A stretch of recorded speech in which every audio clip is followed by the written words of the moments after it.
दूसरे की सहायता करेगा। अगर धार्मिकता नहीं होगी दिमाग में ना, तो दूसरे से खोसेगा, छीनेगा वो।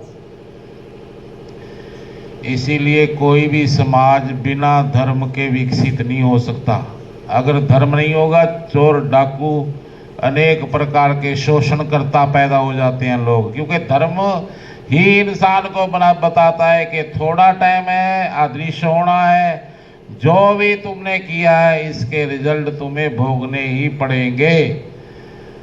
तो आदमी के अंतर जगत में हर एक आदमी अपने आप का कल्याण चाहता ही है। धर्म ही इंसान को बुरी दशा की तरफ जाने से रोकने में सक्षम है। ये पुलिस वाले नहीं रोक सकते। रोक भी लेंगे तो आदमी छुप कर लेगा सब कुछ, लेकिन धर्म बताता है आप जहां भी जाओगे, जहां भी रहोगे, जिस प्रकार से भी छुप जाओगे, कितने भी गूढ़ रहस्य से किसी को भी ना बताकर अगर गलत काम करोगे, तो परमात्मा फिर भी उसको देख रहा है। आप परमात्मा की आंख से बच नहीं सकते। इसीलिए आदमी अगर शुगर हो जाए तो चीनी छोड़ देता है मृत्यु के भय से, अगर उसका ब्लड बढ़ने लग जाए तो नमक छोड़ देता है, घी छोड़ देता है, और भी बहुत कुछ छोड़ने के लिए तैयार है। लेकिन अगर परमात्मा के सामने पाप करेगा तो अनंत अनंत जन्म नष्ट हो जाएंगे। पता नहीं कैसा पैदा होगा, टांगे होंगी या ना होंगी, हाथ होंगे या ना होंगे, आंखें होंगी या ना होंगी। ऐसी स्थिति में भी पैदा होने की संभावना है। यहाँ पैदा होते हैं धरती पे ऐसे लोग भी। आपका नंबर नहीं लगा इसीलिए आप बचे हुए हो। अगर कुछ ऐसा गलत कर दिया तो नंबर लग सकता है। इसीलिए जब हम पूरे अनुभव से इस बात को जान लेते हैं, जहाँ धार्मिक गाथाएं बताती हैं कि जो भी करेगा उसका रिजल्ट मिलेगा आपको जरूर। अवश्य में भोक्तव्यम कृताकृत शुभाशुभम, अवश्य ही भोगने पड़ते हैं किए गए शुभ और अशुभ कर्म इंसान को।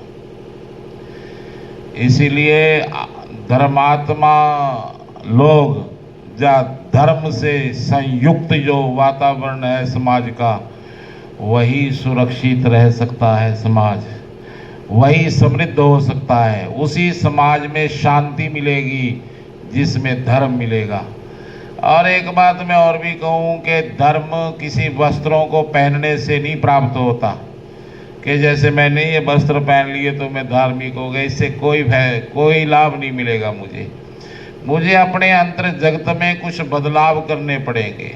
मुझे जो धर्म ग्रंथ, जो नियम, जो लाओ जा कह दिए कि जो कानून है धर्म का, जब तक मैं उसको फॉलो नहीं करता, जो मेरा ज्ञान है जब तक मेरे आचरण में नहीं आ जाता, तब तक उस ज्ञान का मुझे लाभ नहीं हो सकता। बाहर से किसी रंग में भी आप धार्मिक हो जाओ, जब तक आप हृदय से अपने अंतर जगत के ज्ञान से, जब आपके हृदय में कोई ऐसा शक्ति पैदा नहीं होती कि आपको जब भी आप गलत करो तो अंदर से रोक दे आपको, कोई ऐसी शक्ति जब तक पैदा नहीं होती, ज्ञान की शक्ति होगी, वो आपके अभ्यास से पैदा होगा, वो कि आप में पाप करने की क्षमता ही नहीं बचेगी। ऐसा ज्ञान उदय हो जाएगा हृदय में, समझे। उसका नाम है धार्मिक। धार्मिक वस्त्रों में जो अपने आप को मेकअप करके बताता है कि मैं धार्मिक हूँ, उसको धर्म का पता नहीं हो सकता। धर्म तो हृदय से शुरू होता है, जो सबके कल्याण की बात करता है। वो आत्म दर्शन किए हुए होता है, उसको पता है कि मेरी आत्मा सर्वत्र व्यापक है। अहम ब्रह्मस्मि तत्वमसि, मैं भी ब्रह्म हूँ और आप भी वही हो। ऐसी दृष्टि वाला इंसान ही पाप से मुक्त हो सकता है, नहीं तो पाप किसी न किसी रास्ते आपकी जिंदगी में पैदा होता ही रहेगा। इसीलिए ग्रंथों का समाज में लगातार सुनना सुनाना होना चाहिए, क्योंकि धार्मिक समाज ही सुरक्षित है।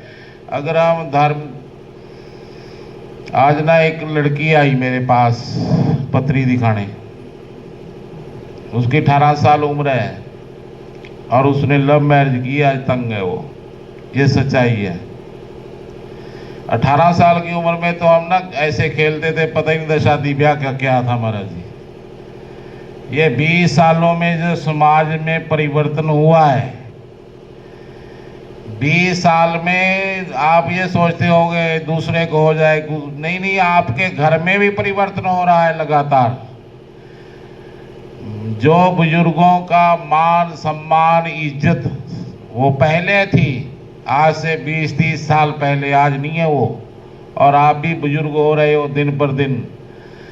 मेरे कहने का भाव है, इसका अर्थ ये है कि हमने ग्रंथों को, सत्संग को, ज्ञान को, धर्म को अपने जीवन से अलग कर दिया और ये विकृतियां पैदा हो गई समाज में। 40-45 साल का बेटा भी बाप के सामने बोलने से शर्माता था, कोई टाइम था। ये ज़्यादा टाइम नहीं, 20-30 साल की पुरानी बात है, ज़्यादा बड़ी बात नहीं है। इतनी तेजी से समा परिवर्तित हो रहा है। अगर आपके बच्चों में, आपके परिवार में धर्म की शिक्षा नहीं होगी तो ये घातक हो जाएंगे, ये समाज के लिए भी, आपके लिए भी। क्योंकि धर्मो रक्षति रक्षतः, धर्म की रक्षा में ही स्वयं की रक्षा है। जतो धर्मस्ततो जय, जहाँ धर्म है वहीं विजय है।